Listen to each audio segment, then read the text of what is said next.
Good morning and welcome back to the Indianapolis. We're at the Indianapolis Motor Speedway, and we're actually inside the museum here for this morning. And I've got the museum president with us, Joe Hale. Thank you so much on a busy morning. Hey, it's obviously, Christmas and the 4th of July for us, really? All in one. Absolutely. This is actually, I've been to the race so many times. I've been to the museum a lot of times. I've never been to the museum on race day.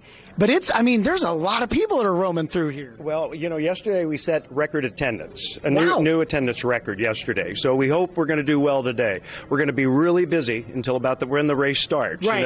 And but we're open till 4 o'clock today. Okay. So we hope everybody comes to see us early. If folks have not been here or maybe haven't been here for a while, what can you expect when you come in here through the museum? Well, we've got 3 new exhibitions that have just opened already this year. We have 3 more exhibitions planned. We're standing in the middle of the Traditions exhibition, which is about all the traditions that have sprung up around the 500. Mm-hmm. Got a great photography exhibit. We got a great exhibit called Roadsters to Records about that iconic decade from 1960 to 1972 when the design of cars changed incredibly. Mm-hmm. So there's really something for everybody here today. And of course, then we've got our winning car exhibition gallery down there, which you've got 34 Indianapolis 500 winners.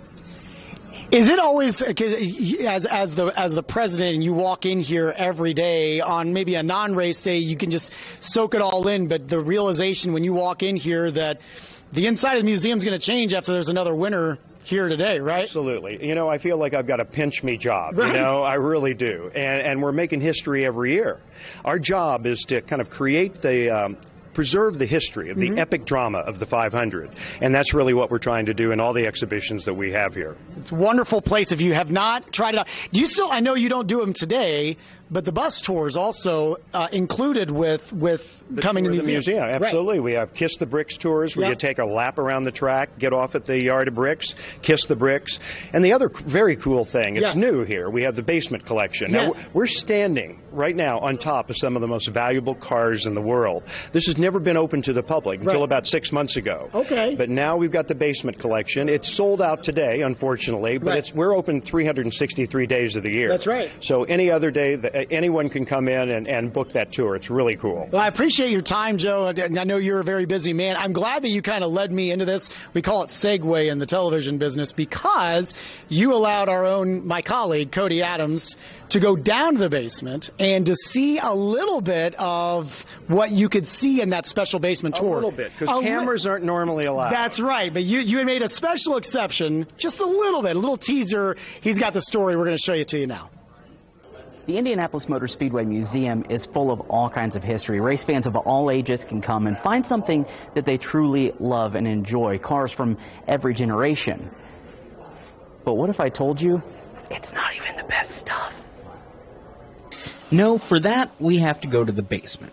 The basement has always been this place of kind of folklore and mystique. You were only allowed to come down here if you were an employee and needed to, or if you knew somebody, you had a connection. It was always a secret to the outside world as to what was behind those closed doors, until now. There are over 100 cars at any one time down here, well over. And I think it's important to keep that mystique. Now you can tell your friends, you can tell your dad, well, I've been to the basement of the Indianapolis Motor Speedway. I've seen some of the most valuable cars in the world, and they've been right underneath your feet for all these years.